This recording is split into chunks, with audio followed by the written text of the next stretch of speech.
Jazakumullah khair for coming today and making the time. I don't know if they heard me. Assalamu alaikum everyone. We're going to make a start now, inshallah. Jazakumullah khair everybody for coming and for making the time to come today. Inshallah, today will be a continuation of our classes on Imam Ghazali's Ihya with Sheikh Riyad.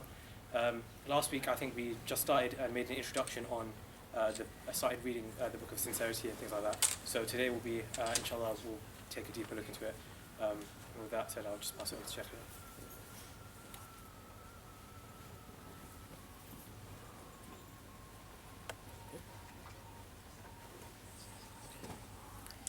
بسم الله الحمد لله الذي جعل ذكره طمأنينة للقلوب وجلاء لها على رين الذنوب ومطردة لوسواس الخناس المكذوب والصلاة والسلام على سيدنا محمد الداعي إلى كل فعل محبوب وأمر مطلوب وعلى آله وأصحابه المقتفين سبيله على خير أسلوب. أما بعد، فيقول رب تبارك وتعالى في كتابه المنزل: أعوذ بالله من الشيطان الرجيم. بسم الله الرحمن الرحيم. وما أمروا إلا ليعبدوا الله مخلصين له الدين حنفاء ويقيموا الصلاة ويؤتوا الزكاة وذلك دين القيمة. Allah subhanahu wa ta'ala says that they were not commanded, the believers were not commanded except to worship Allah, being sincere to Him in faith, inclining to the truth, and to establish prayer and to give zakah. And that is the correct faith, that is the correct religion. وقال تعالى: فمن كان يرجو لقاء ربه فليعمل عملا صالحا ولا يشرك بعبادة ربه أحدا. So whosoever would hope for a meeting of his Lord, let him do righteous deeds and not associate and worship anyone with him. Brothers and sisters, Assalamu alaikum wa rahmatullahi wa barakatuh. Welcome to our 24th session on lessons from Imam Ghazali's Ihya on the topic of Ikhlas and related subjects. Last week we revised the curriculum, the core curriculum for the study of Islam, and that's important that you keep that in mind in your approach to the study of Islam and keep balance in your focus. This is, of course, the curriculum drawn from the hadith of Jibreel, in which Jibreel alayhi salam taught the Sahaba via a question and answer session with the Prophet sallallahu alayhi wasallam, through asking what is Islam, and then through that the details of ilm al-Islam, ilm al-Ihsan, ilm al-Iman, ilm al-Ihsan, and then ilm fitan al-Zaman. So ilm al-Islam, ilm al-Iman, ilm al-Ihsan, and ilm fitan al-Zaman. These are the four. And the third one is the topic falls into the subject that we are studying, which is أن تعبد الله كأنك تراه فإن لم تكن تراه فإنه يراك. That you aim to arrive at a position where you worship Allah as though you see Him. Just even if you do not, for verily if you do not see Him, know in your heart that with that certainty that Allah subhanahu wa ta'ala is seeing you. The realization in the heart with certainty is the subject of ihsan, but there is need for traversing a stages of that certainty, a cleansing and training of the heart, and this requires a persistent journey. And of course the final subject was ilm fitan al-Zaman, which is the to become conscious of your time and schemes of corruption in it. As the final hour draws nearer, more and more schemes of corruption will unfold, and it is a Quranic imperative to be conscious of those. It is not just a hobby, it should not be a hobby, that we should be conscious of what's happening in our surroundings. Allah subhanahu wa ta'ala says in the Quran: وَاتَّقُوا فِتْنَةً لَا تُصِيبَنَّ الَّذِينَ ظَلَمُوا مِنْكُمْ خَاصَّةً. That fear the tumult, fear the scheme of corruption that will not only affect those who are involved in wrongdoing, it will spread. And know that Allah is strict in punishment. وَاعْلَمُوا أَنَّ اللَّهَ شَدِيدُ الْعِقَابِ. And also Allah subhanahu wa ta'ala says, Ya ayyuha alladhina amanu, Qu anfusakum wa ahlikum nara. O you who believe, save yourselves and your families from the fire. And this is related to it, is that these schemes of corruptions are designed to draw you towards the fire. We also talked about the awe of wealth and ostentation, the urge to put ourselves on display, and the Quranic imperative to seek the company of those who are in regular, sincere worship with Allah. And that color of skin and wealth status and cultural background should not dictate who we spend most of our time with. Here we pondered particularly the effect of volume of time. This is an important concept to keep in mind. Volume. Whenever you spend volume of time with a certain thing that does not remind you of Allah, then you should see the need for a reparatory, you have some compensation, some reparatory, some therapeutic, some kind of recovery for that, because the heart will be drawn. So you need to compensate for it in your heart and balance it out. And I gave you the example of volume of time, the example of the bulldog, is that from the mere spending of time, your heart will reach that threshold where it, from being something that is disliked to be liked, that is something you will fall, the dog will become your pet. And anything can be, a snake can become your pet with time. So we also talked about the command where وَاصْبِرْ نَفْسَكَ مَعَ الَّذِينَ يَدْعُونَ رَبَّهُم بِالْغَدَاةِ وَالْعَشِيِّ. And this is exactly the ayah upon which this imperative is based, that keep yourself patient, that you need patience to keep yourself with people who are believers, people who recognize Allah, people who have a consciousness of Allah in their heart, and not shifting the eyes away from the poor and towards the rich and the glitter, because that's the tendency in our modern world, and it's generally the human tendency is that you want to look at the things that glitter. But for our view of humanity has to have the entire spectrum. If you know who's the richest man in the world, so do you know who's the poorest? If you don't know who's the poorest, then perhaps you should know how many poor people are in the world and be able to have that view. I gave you the numbers about 3 lessons ago about how terrible the inequality in our world is. We have, on one hand, 1% owning 45% of the wealth in our world, and over 800 million people are sleeping hungry at night in our world today. 811 million, that's the latest statistics.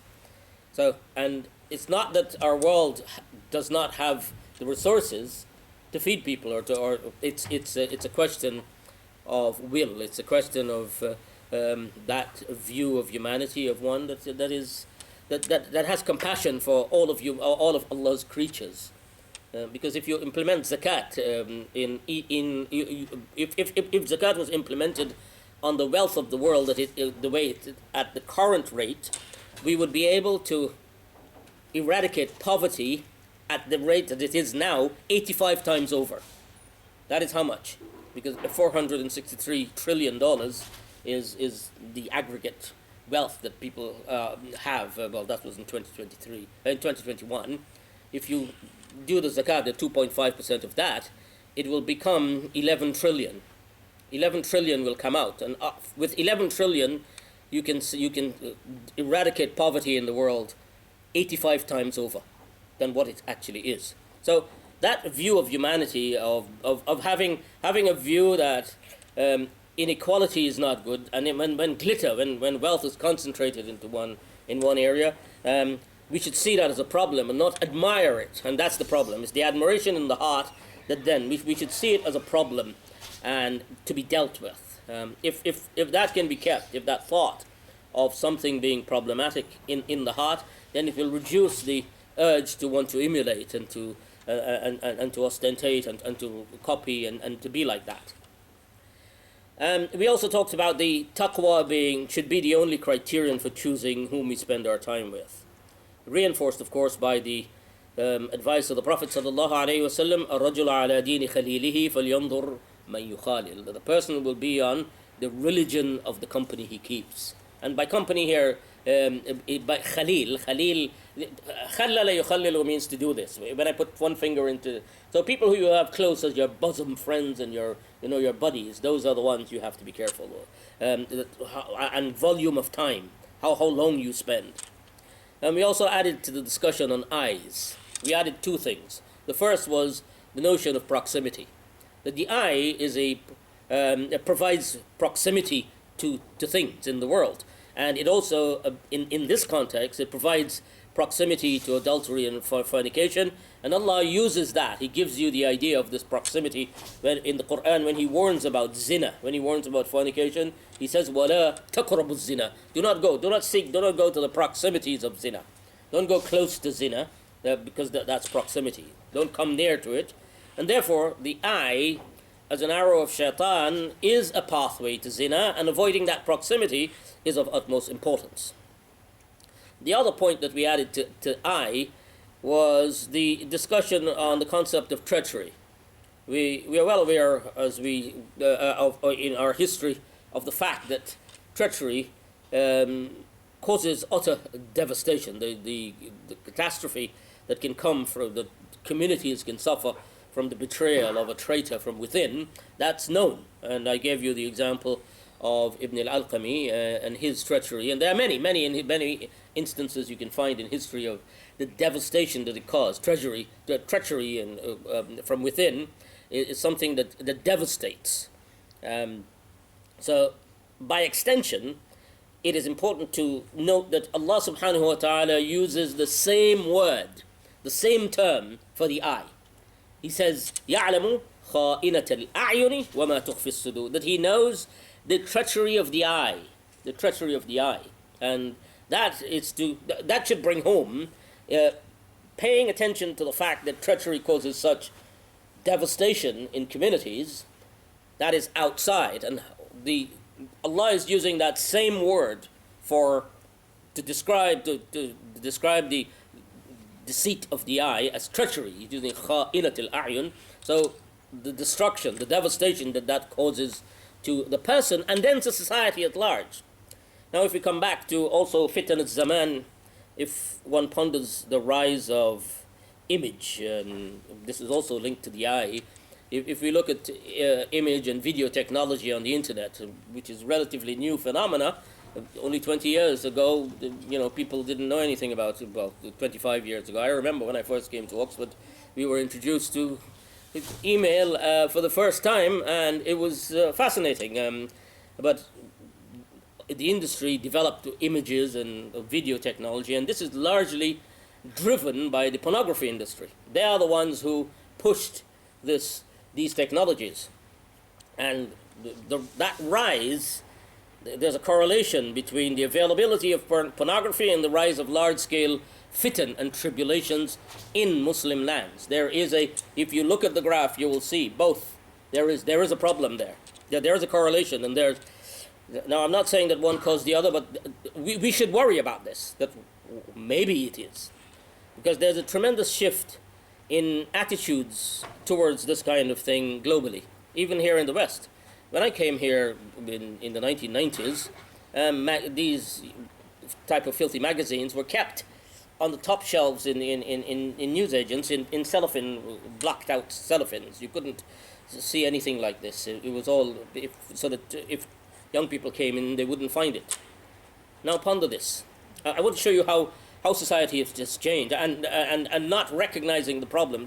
These problems seep into our lives without us realizing it. Now, would you, if you had a son, and I'm telling you this for when you get married and have your own children, to recognize these things as problems well in advance.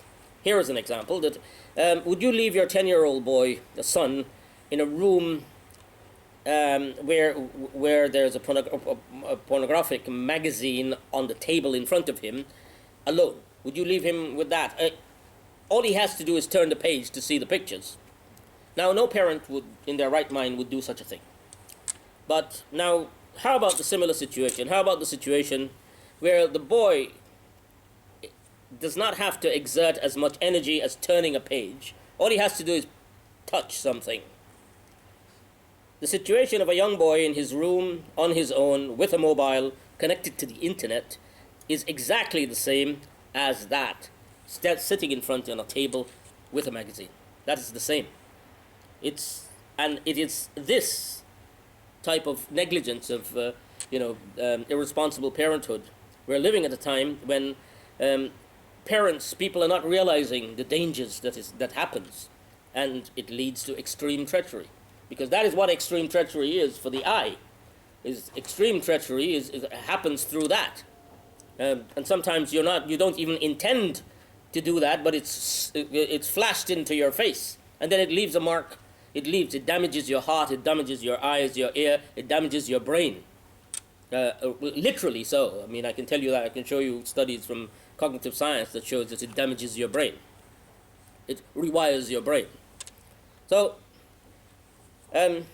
living, as I said, at a time where these things have unknown consequences of safety to the individual and safety to the community, and also worrying consequences for future generations. Who knows? If the rise in tribulations and tragedies we are facing nowadays as a community is linked to the rise of our treachery in our eyes, Allah knows. But may Allah forgive us and protect us. The Prophet ﷺ said that ikfilu li sittin, bisittin, that you guarantee me, you give me guarantee for 6 things, and I will guarantee you Jannah. The Prophet ﷺ said 6 things that you should give. إذا حدث أحدكم فلا يكذب. That if you speak, then you should speak, you should not lie. وإذا تؤمن فلا يخن. And if he is given trust of something, then he should not betray any trust. وإذا وعد فلا يخلف. And if he promises, then he should not break his promise. وغضوا أبصاركم. And control the eyes. This is one of the 6 things. If you do, you're guaranteed Jannah.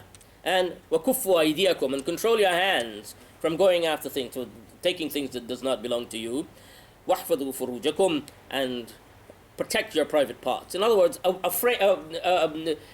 avoid those proximities to these sorts of things that lead to zina. Now, what can we say about the reverse of this? When a society or a community indulges in all of these things on a broad scale, what effect should we expect? Wallahu al-musta'an. Now, paying homage to shaitan. Now, earlier we talked about the importance of clothes, which is also linked to eyes, clothes, and the way because our clothes, we perceive ourselves through our clothes. We look at ourselves, our self-image is perceived through that. When we stand in front of the mirror, we see ourselves with our clothes. And it is the way through which shaitan uses his traps, and to trap us through the eye. And this week we saw many examples of this in play, where people are using clothes and costumes for paying homage to shaitan. And I will explain this. I'm sure you have seen it, Halloween in Riyad and other places. Now, through these gruesome and horrid portrayal of the human form, it becomes a celebration or a homage to shaitan. Now, both the Celtic or Celtic or pagan origins and the modern practice of Halloween have the basic same aim. It is homage to shaitan in the sense that shocking and horrific images are intended to leave a mark on your mind, where one's self-image is transformed. The image of the human being and the image of humanity is reduced to something that is horrid. That is the effect that it has, irrespective of why you did it. Whether it's a pagan festival or it's a modern festival of having fun, whatever it is, the effect, the psychological effect of it is that it transforms your image of what a human being is. A soulless being, a bereft of compassion, and animalistic. In these images, you can clearly see throughout history the aspirations of shaitan for the children of Adam. Because Adam, who was created in a beautiful form, shaitan is created in a form that is horrid, that is scary, that is frightening. And this is something that is ingrained in the human being. It's something, there are certain things that Allah has created us in our fitrah to recognize, even if we don't see it. But there are propensities there within us that will do this. There are cognitive science experiments that, I told you about Dr. Justin Barrett, who did the research here about the cognitive science of religion. He cites a few examples of children that are born with the propensity to be afraid of certain things and not to be afraid of certain things. So they did experiments with snakes. If a child sees a snake, if a baby or a young child sees a snake and never seen a snake before, they'll probably touch it. They wouldn't be afraid of it. But they need one instance of seeing mother or someone close being startled by the snake or pulling away from the snake, and then something kicks in the brain, that is something in the soul of the child that recognizes this thing as extremely dangerous, and it will be afraid of snakes for the rest of the life. But if you try to do the same thing with a flower or something else, it will not work. If you take the flower and hit the child even, while the mother is screaming about the flower, it will still not affect the child. Only in some rare cases where you can develop a phobia for certain things, but that's a psychological illness. But I'm talking naturally. The studies have proven it over and over that we're sent in this world to be afraid of certain things. And one of the things that we're afraid of is the shakl of shaitan, the form of shaitan, the head of shaitan. And this Mufassirin have written about this very earlier on, is that anything that is horrible and frightening, we immediately, in all languages across the planet, anywhere you go, you will see them, people calling it the devil. That this was a devilish form, there was a devilish thing that I saw. And anything that's beautiful is associated to angels. You will find that in society. But when it comes to human beings, and in the story of Yusuf alayhi salam, they said Malakun Kareem, that he was like an angel, because beautiful things in the heart are like angels. Even though we don't have a record of seeing an angel, a live record, but there is something in our mind. But when it comes to horrid portrayal of the human being, that is something that is associated with shaitan, and he wants you to look like him or look as close as you can to him. So, and that is the one way of paying homage to shaitan. And the spectacle of horrible form is in complete contrast with what Allah says in the Quran, وَلَقَدْ خَلَقْنَا الْإِنسَانَ فِي أَحْسَنِ تَقْوِيمٍ, that Allah has created you in the best of molds. وَصَوَّرَكُمْ فَأَحْسَنَ صُوَرَكُمْ, that He has given you shape and He has made your shapes beautiful. That is how Allah has created you.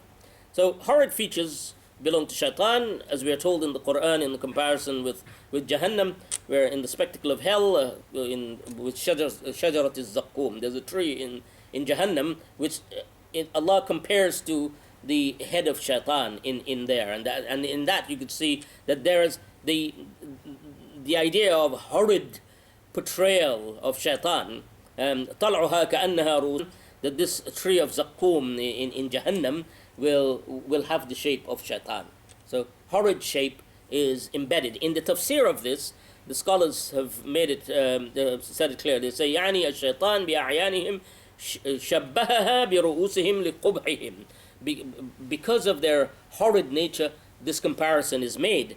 And وَرُؤُوسُ الشَّيَاطِينِ مُتَصَوِّرٌ فِي النُّفُوسِ وَإِنْ كَانَ غَيْرُ مَرْئِيٍّ, that the form, the head of shaitan is embedded, the qub, the head of shaitan is embedded, the fear of the head of shaitan is embedded in the heart, within the human being, even though it is not seen.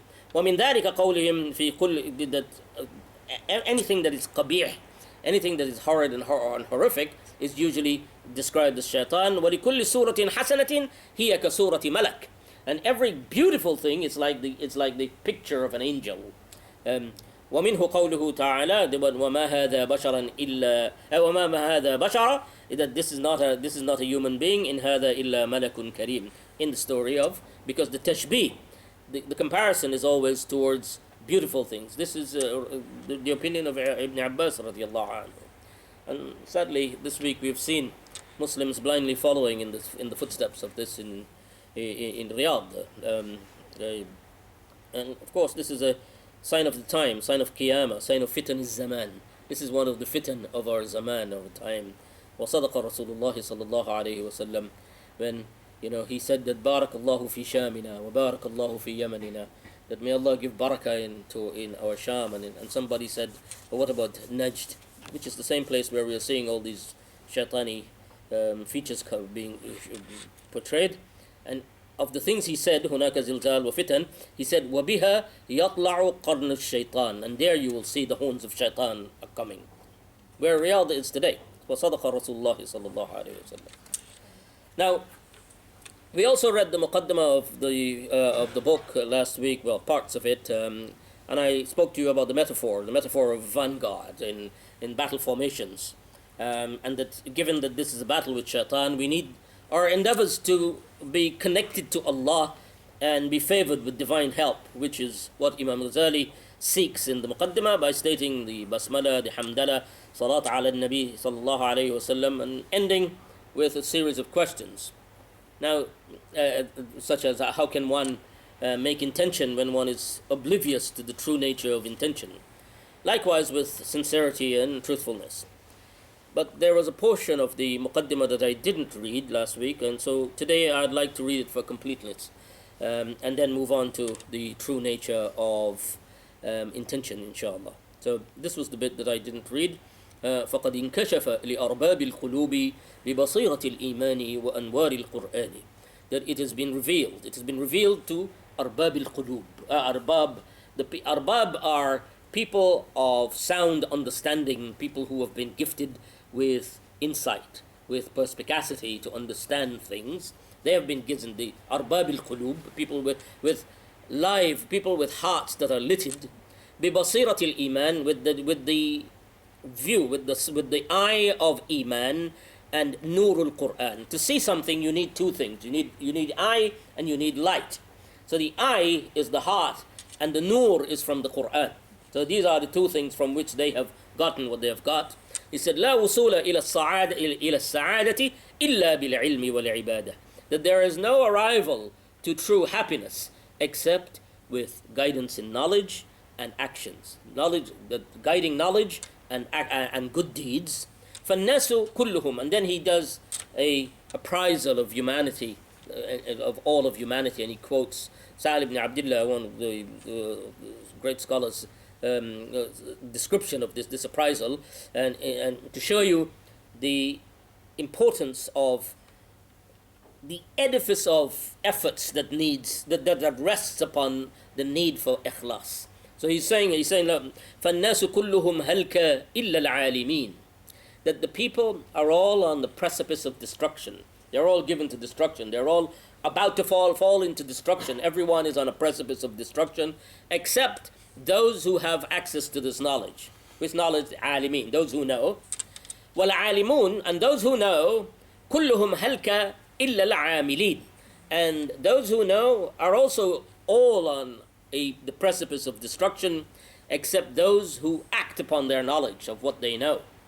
And then he says, وَالْعَامِلُونَ كُلُّهُمْ هَلْكَ إِلَّا الْمُخْلَصِينَ, and those who act upon their knowledge are also all given to destruction. They are on the precipice of destruction, except those who are sincere. And then he says again, وَالْمُخْلِصُونَ عَلَى خَطَرٍ عَظِيمٍ, and the sincere ones are also in continuous danger. Danger of what? Of your intention being corrupted, or you losing it. فَالْعَمَلُ بِغَيْرِ نِيَّةٍ عَنَاهٍ, and so actions, deeds, doing things without intention is worthless pain. It's just trouble. You're just giving yourself, it's just tiring yourself. It's nothing. It's just pain. It's just trouble. وَالنِّيَّةُ بِغَيْرِ إِخْلَاصٍ رِيَاءٍ, and niyyah without ikhlas, niyyah, intention without sincerity, is ostentation, is show. وَهُوَ لِلنِّفَاقِ كِفَاءٍ, and that is in the same category as hypocrisy. وَهُوَ لِلنِّفَاقِ كِفَاءٍ وَمَعَ الْعِصْيَانِ سَوَاءٍ, and it is also equal to sinning, because you can do something good with the wrong intention, and then that good thing becomes a sin. Instead of being a good, being written into your good deeds, it's written into your bad deeds. وَالْإِخْلَاصُ بِغَيْرِ صِدْقٍ وَتَحْقِيقٍ هَبَاءٍ, And ikhlas without truth in it, without truth and understanding what you're doing, is wasted. It means nothing. It's dispersed. It's nothing. وقد قال الله تعالى في كل عمل كان بإرادة غير الله مشوبا مغمورا. And that every action that is done without the intention for Allah is tainted. It's tainted and submerged. وقدمنا, and then the verse where Allah subhanahu wa ta'ala says that وقدمنا إلى ما عملوا من عمل فجعلناه هباء منثورا. And we shall turn whatever they did in this life, and we shall make such deeds as floating dust, scattered. What they do, it will have no weight on the day of judgment. طيب, that was the part that we didn't read last week. So now we have completed the muqaddimah, and we will now move on to the topic of haqiqatun niyyah. Haqiqatun niyyah, which is the true nature of niyyah, the true nature of intention. And we need to discuss this because, as I said, we are prone to thinking that intentions are just statements or declarations or pronouncements that we make. So if one makes a clear statement that, oh, I'm doing such and such for the sake of Allah, then in our minds that should be sufficient. We see that as being sufficient for our intention. I'm doing such for Allah. I'm doing this charity ride. I'm going on a bike ride and I'm doing a charity ride. So you all now sponsor me, and that's sufficient. That makes it right for Allah. Imam Ghazali rejects this by saying, look, that the person may hear what we say about the intention, but no, he said if you say nawaitu, and in fact he uses the word jahil here to show how disconnected this is from the reality of the subject of understanding it. He says اعلم أن الجاهل قد يسمع ما ذكرناه, that someone who does not really understand this, he might hear what we say about intention and then go and decide that, look, if I say nawaitu an adwarisa lillah, I make intention to teach for the sake of Allah, then that's sufficient. And وَهَيْهَاتَ فَذَلِكَ حَدِيثٌ. That's not it. He said, and that's far away from what's necessary, because the Sahaba كانوا يتعلمون النية كما يتعلمون العمل. This riwayah, this report has two configurations. One is that they كانوا يتعلمون النية كما يتعلمون العمل, that they used to study intention like they used to study their deeds, their actions.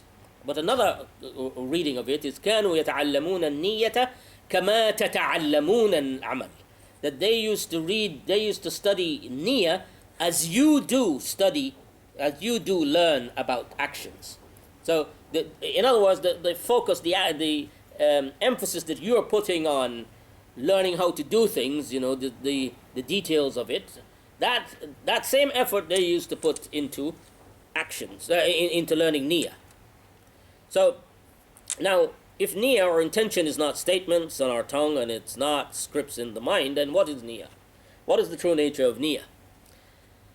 Now, before I go into the chapter of haqiqatun niyyah, there's an old metaphor that the scholars use to describe the machinations of the mind, and it's useful to keep that in mind at this juncture. And this metaphor is, and this is how they describe it. وَقَدْ خَلَقَ اللَّهُ سُبْحَانَهُ وَتَعَالَى النَّفْسَ شَبِيهَةً بِالرَّحَةِ الدَّائِرَةِ. That Allah subhanahu wa ta'ala has created the mind, the human mental makeup, reminiscent to a millstone. Do you know what a millstone is? I mean, we live in the modern world, people don't know. A millstone is a round stone placed on a flat stone with that grinds wheat. Have you ever seen? And it has a hole in the middle, so you pour grain in it and it turns.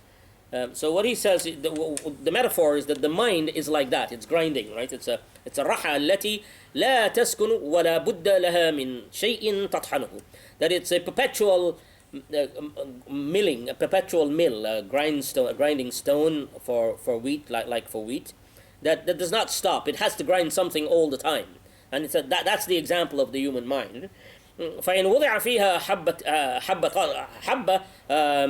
طحنته, and if a grain is placed into it, it grinds it. وإن وضع فيها تراب, if you put dirt in it or pebble in it or sand in it, it will grind whatever you put in it.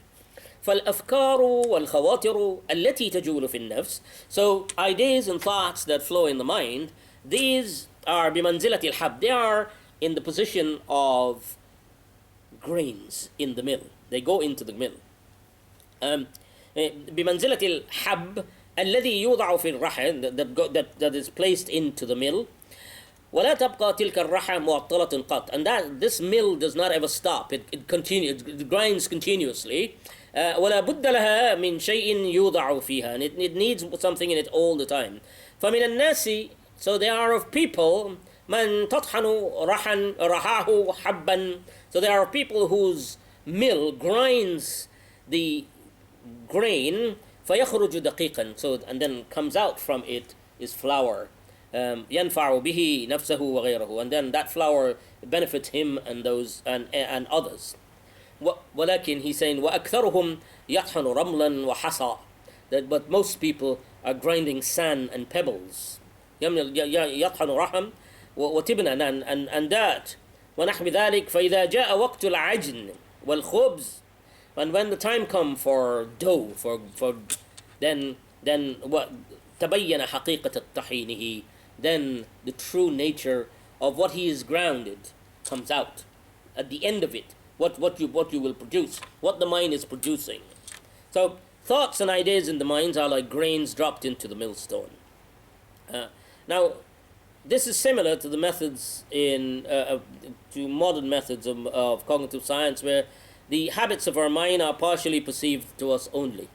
According to some estimates, 98% of our cognition takes place below the threshold of consciousness. Our perception of ourselves and the world around us are influenced by a whole host of factors, and whatever comes out will depend on what's dropped in.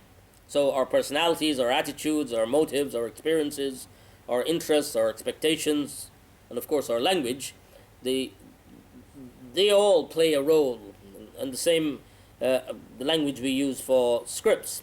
And therefore the point is that one cannot assume to have the correct intention merely on the basis of our pronouncement and declaration. Oh, I'm going to do such for X, Y, and Z. The true value of our intentions will eventually emerge on the day of judgment. But while here in this world, it is our duty to work as hard as we can, as hard as possible, to foster the correct intention. So now, Imam Ghazali's section on this title is Bayanu Haqiqatu Niyyati, Bayanu Haqiqatu Niyyati, and the exposition of the true reality of Niyyah. So he says, اعلم, said know, أن النية والإرادة والقصد عبارات متواردة على معنى واحد.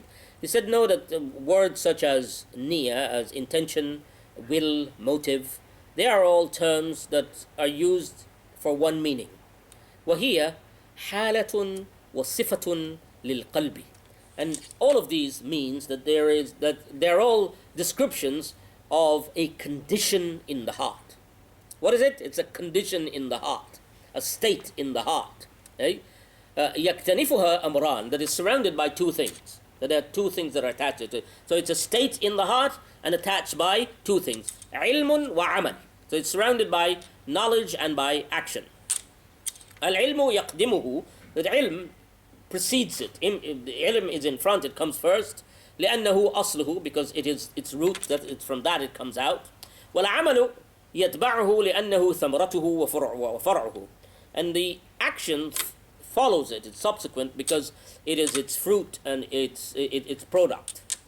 وذلك لأن كل عمل, and that is so because every action أعني كل حركة وسكون. When he says عمل, when he says an action, what he actually means is every flight or perch of the mind, every flight or perch of the human, every action, every movement, or every silence, all of that is included. So it doesn't mean only active moments, even your silence, even your sukoon, even your staying still, all of that is part of it. As long as it is ikhtiyari, as long as it is willful, it's something that you're doing by choice, فإنه لا يتم إلا بثلاثة أمور. that these things are not accomplished. Any of these, whether it's the flight, the perch, the sitting, the silence, the standing still, the moving, the walking, everything you do, with ikhtiyar, that you have chosen to do, willfully you have done, they're not accomplished except with three things. There are three things that are attached to it. The first is ilmun. The second is knowledge. The first is knowledge, ilmun. The second is irada. It's the will. There's a will to do it. And the third is qudrah, which is the strength to do it, the power to do it. لأنه, and then he explains his rationale for this, for these three things. He says, لأنه لا يريد الإنسان ما لا يعلم. That a person he will not seek something that he does not know. If you don't know something, you will not go after it. فلا بد أن يعلم. So it is necessary for him to know it. ولا يعمل ما لم يرد. And then he does not do what he does not want. He will do things that he intends to do. فلا بد من إرادة. So a will is necessary. ومعنى الإرادة, and the meaning of إرادة, the meaning of will here is انبعاث القلب إلى ما يراه موافقا للغرض.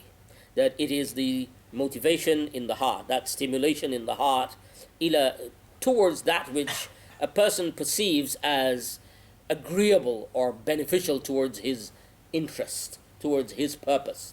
Something that is agreeable to you, something that you find favorable towards your interests. That is something that انبعاث, that stimulation in the heart, that movement in the heart. إما في الحال أو في المعال, immediately or eventually. Whether this is something you see that is beneficial in your immediate time frame or in a eventual time frame. فقد خلق الإنسان بحيث يوافقه بعض الأمور. So the human being is created in such a way that there are some things that are agreeable to him, ويلائم غرضه, and which are suitable to his interests. ويخالفه بعض الأمور, and some things that are disagreeable to him and that are against his interests. فاحتاج إلى جلب الملائم الموافق إلى نفسه. So he needed to have this capacity to attract those things that are agreeable and muwafiq, those things that are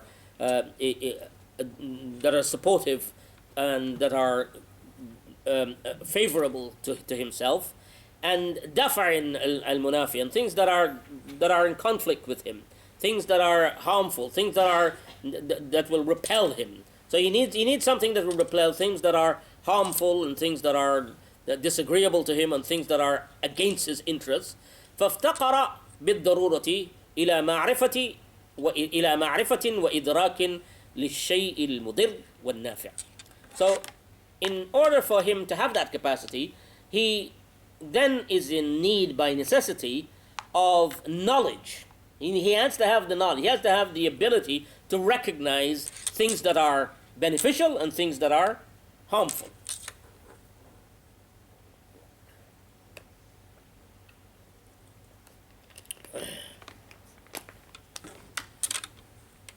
حتى يجلب هذا ويهرب من هذا, so that he may attract some things and repel some things. So you have to have the power of recognition. You have to recognize something that's beneficial and something that's not. So he's saying, فإن من لم يبصر الغذاء. Now, if someone does not see lunch, he does not see the lunch, see the dish, the food there, okay? لا يعرفه, he will not know it. He will not know about it if he does not see it. ولا يمكنه تناوله. So it is not possible for him to consume that food if he doesn't see it. ومن لا يبصر النار, and the one who does not see the fire. Now, here, seeing the fire with the eye of the heart is also possible. You can see with things, you can see things, you can imagine. As I said, we see things, a power of vision to simulate and imagine things is there. So he's saying if he does not see it, he's not fear. لا يمكنه الهرب منه. If there's fire in the place and you do not see it, then you will not run away from it. And you know, I remember a story. The great sheikh who had great khushu. He had very, very advanced khushu in his salah, and he was praying in this story is recorded in our history. He's praying salah in the masjid in Yemen, and fire damaged the masjid while the prayer. Everyone ran out of the masjid. Half of the masjid fell down, and he was praying in his salah, and he did not move. He praying, and then he said salam. They extinguished the fire, but half the building had collapsed. And then afterward, they asked him, why didn't you run from the fire? Everybody ran, and he said, yeah, if I had seen it. He was so lost in his salah with Allah in his mi'raj that he didn't see the fire. So that's an example of deep khushu' in salah. May Allah grant us deep khushu' in our salah.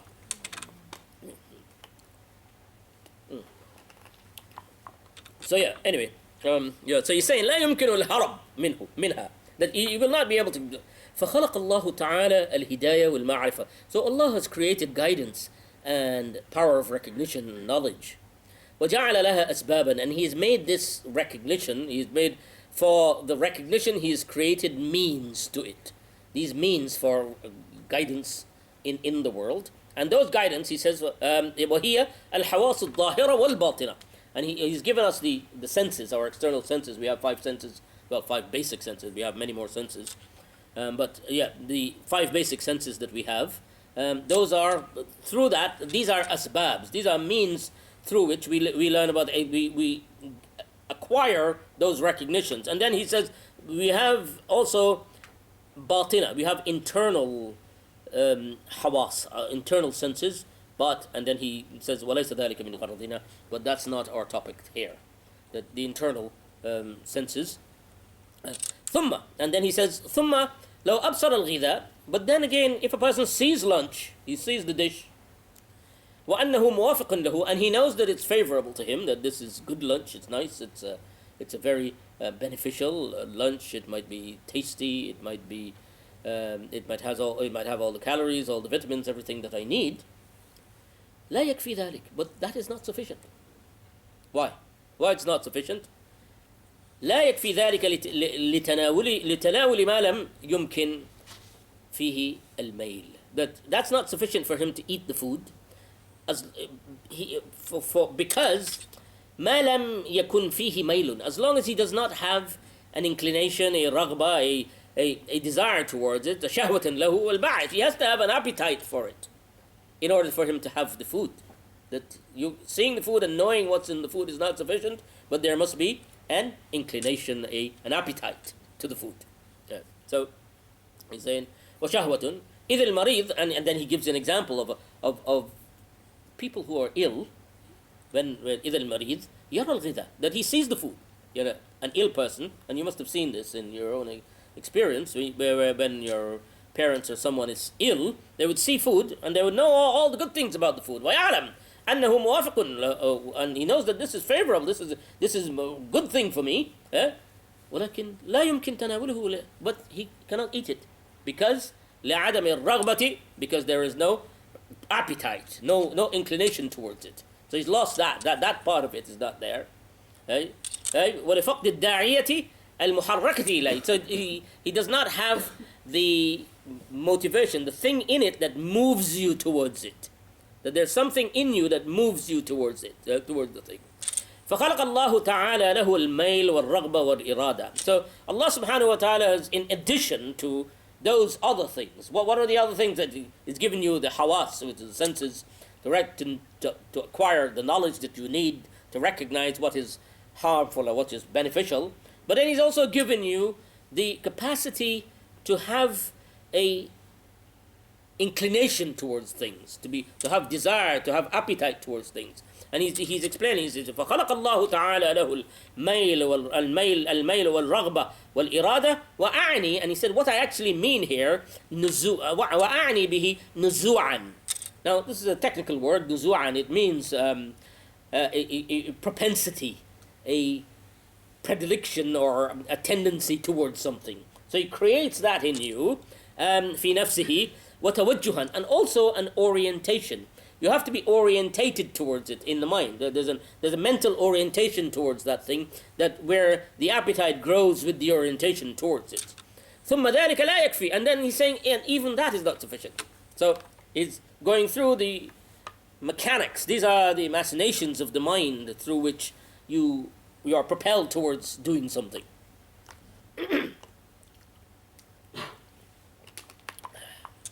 ثم ذلك لا يكفي. And then that is not sufficient.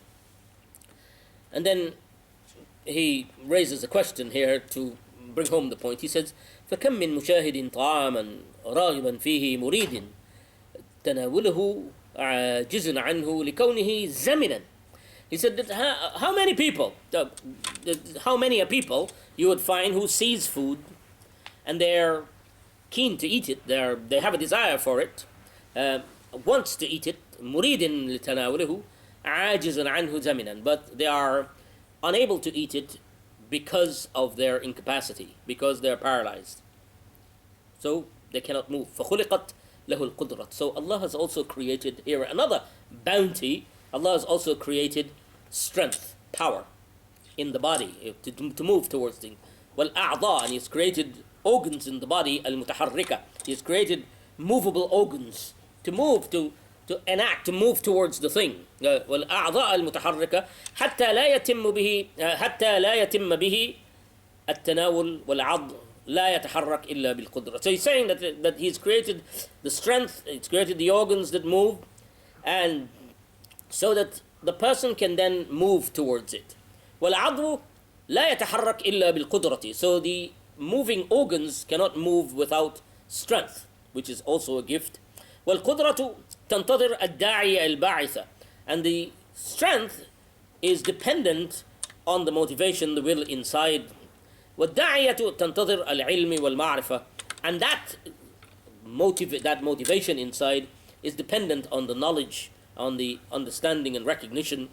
أو الظن والاعتقاد. So not only knowledge and recognition, but also the belief and assumption. So a person can have an assumption about something. Like we can have an assumption that this idol will give me X, Y, and Z, and then that catalyst, that cascade of intention and movement toward that whole process can happen on the basis of wrong information, on wrong assumption, but it can happen. So he's saying either بالعلم والمعرفة أو الظن والاعتقاد. Except you can do it with on the basis it can stem from proper knowledge and proper recognition, or it can stem from assumption that or i'tiqad, I believe that this person is going to help me, or I believe that this and this idol is good, but that is beside the point. What we are showing here is the process. وهو أن يقوى في نفسه كون الشيء موافقا له. And at the heart of it is that there should be a strengthening of the belief that this thing is in my interest. That is the thing. That's the key. That يقوى فيه. فإذا جزمت المعرفة بأن الشيء موافق, that if this then become definitive in the mind, that this thing is favorable to me, فلا بد أن يفعل. So then it becomes, then the verdict is that yes, you should do it. وسلمت عن, and it should also, one other condition that is necessary, وسلمت عن معارضة باعث آخر صارفا عنه, that you must not have competing or opposing contrary impulses in the mind to telling you about something else. Like those must not be there, because then they will cancel out each other. So if you have contrary impulses in the mind, then that will destroy it. That will destroy the movement, the cascade. فإن بعثت الإرادة, then the will move towards the motivation. وتحقق الميل, and then the inclination happens. وإن بعثت الإرادة, the will starts to move. وانتهضت القدرة لتحريك الأعضاء, and then the strengths will engage the organs of the body to move towards that thing. فالقدرة, so he's now going backwards, showing you, he's saying that القدرة, the strength, خادمة للإرادة, is in service of the will. والإرادة تابعة لحكم الاعتقاد أو المعرفة, and the will is dependent, it follows the i'tiqad, the belief, the assumption, or the knowledge and the understanding, the recognition. فالنية, so niyyah in essence is عبارة عن صفة متوسطة. So it is the description of an intermediary process between these two, between the ma'rifah, between the knowledge or the belief, and the strengths of the movement and the power towards which it happens. وهي الإرادة والانبعاث النفس بحكم الرغبة والميل, and it is the will and the motivation in the self بحكم الرغبة, with the verdict of the inclination. So you have to have an inclination and a mile إلى inclination إلى ما هو موافق للغرض, in that thing that is seen as favorable to your interests. إما في الحال أو في المآل, whether it's your immediate interest or your eventual interest. فالمحرك الأول هو الغرض المطلوب. So the first mover, the prime mover here is غرض المطلوب, is that there is some غرض, there is some interest that's perceived, some perceived interest in there. وهو الباعث, that is the motivation. والغرض الباعث هو المقصد المنوي. So this goal, the stimulating goal, will be the intended the intended purpose for which you do. والانبعاث هو القصد والنية, and the motivation in the heart is the goal setting, and the niyyah. وانتحاض القدرة لخدمة الإدراك لخدمة الإرادة بتحريك الأعضاء والعمل, and the same process. He's explaining this all through. And then he goes on to explaining that إلا أن انتهاض القدرة للعمل قد يكون, that this motivation towards action may be, it's possible that it can be as a result of بباعث واحد, with one motive. You can have a single motive for doing something. وقد يكون بباعثين, but it can be with two motives. Two things can join together في فعل واحد. وإن كان بباعثان, and when it is with two motives combining to form a motivation, فقد يكون كل واحد بحيث لو انفرد لكان ميلا بإنهاض القدرة. That those two motives may be such that if they were alone, if there were just one of them, it will be sufficient to propel you towards doing something, doing the action. That it may be said. وقد يكون كل واحد قاصرا عنه إلا بالاجتماع. Or it may be that there are two motives, but they're not sufficient in themselves to propel you, but together they form a motive. They're strong enough to propel you towards an action. But قاصرا عنه بالاجتماع إلا بالاجتماع, that only when they come together, when that motive is weak in the mind and in the heart, then it will not propel you towards action. وقد يكون أحدهما كافيا, or it may be, so he's describing three situations where the motive where you have two motives, and the configurations, there are three different configurations. One is that they're both strong enough to do it on their own. Two is that they're not, neither of them are. And then in the third one, only one is sufficient, but the other is a help, is an assistant. It just adds to it. So he's saying that وقد يكون أحدهما كافيا لو كان لولا الآخر، لكن الآخر انتهض عاضدا له ومعاونا له، فيخرج من هذا التقسيم أربعة أقسام. And he said from this description, four categorizations emerge. He's telling you now about four categorizations that emerge. فلنذكر كل واحد مثالا واسما. So then we are going to explain each one with a question, with an example, and also with a naming of the category. فأما الأول, so the first one. Okay. فأما الأول, well, I'll do this one and then complete inshallah. وأما الأول وهو أن ينفرد الباعث الواحد ويتجرد. That you only have one motive, and this can happen. And this is that it has no other motive, that you're doing something which is what we're aiming to get. And he gives a beautiful example. He says, كما, that imagine you're traveling, a person who is sitting he's using an old scenario, but I'm going to give you a modern scenario for the same example, and then we'll read the example. That you're sitting at the train station, you're waiting for your train, and you have your luggage, your passport, your money, your bags that you're carrying, your shoes or extra umbrella, whatever you're carrying, and your attention is spread out on all of those things. That these are all things that I have to take with me on the train. Right? So imagine you're in such a situation. So now we read this and then we'll come back to that. كما إذا هجم على الإنسان سبع.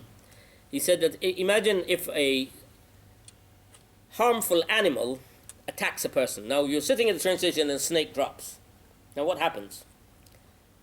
فكلما رآه قام من موضعه, that that person will spring up from there and have only one intention in his mind.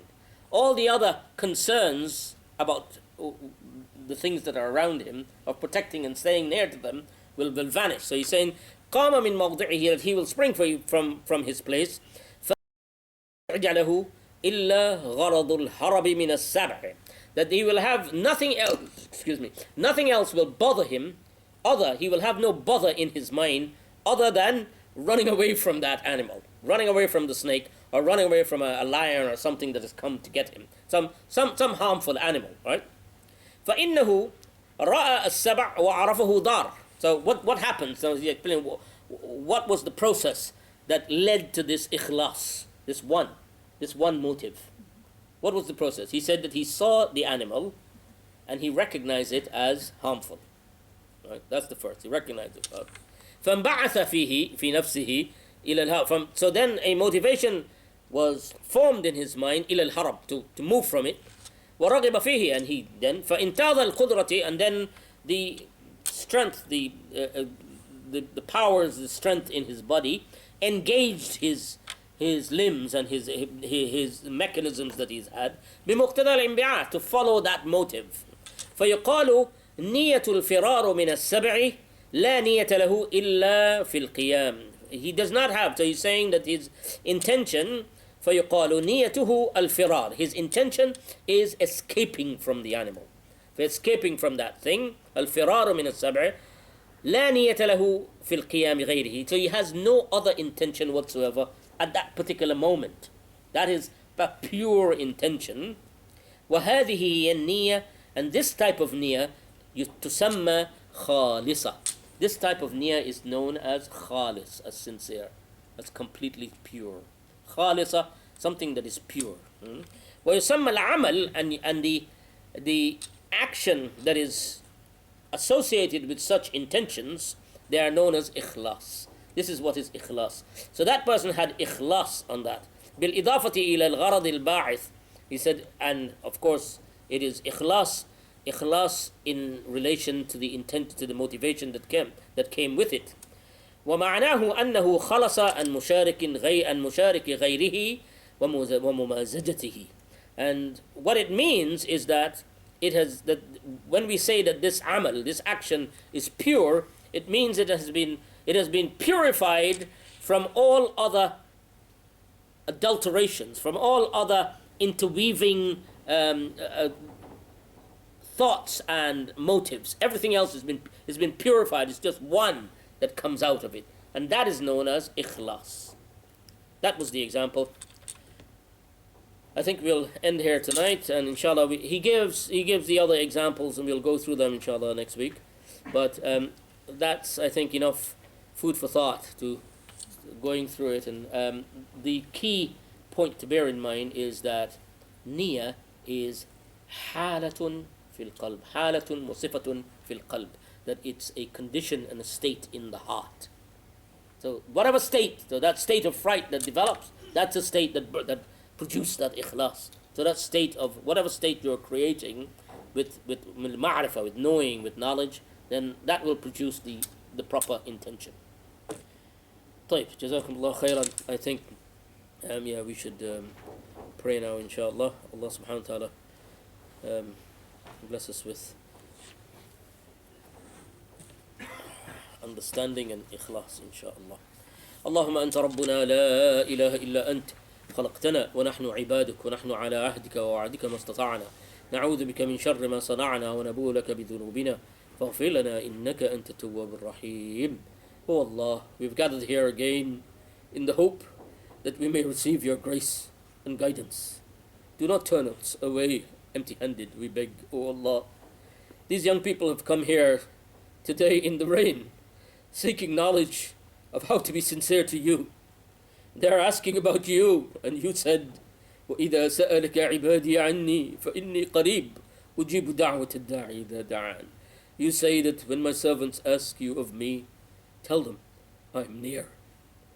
And that you answer, أُجِيبُ دَعْوَةَ. You say you answer their prayer. You answer them when they ask of you. O Allah, they are calling on you with raised hands as beggars. They have come here seeking you, and to what is in their heart you have full view.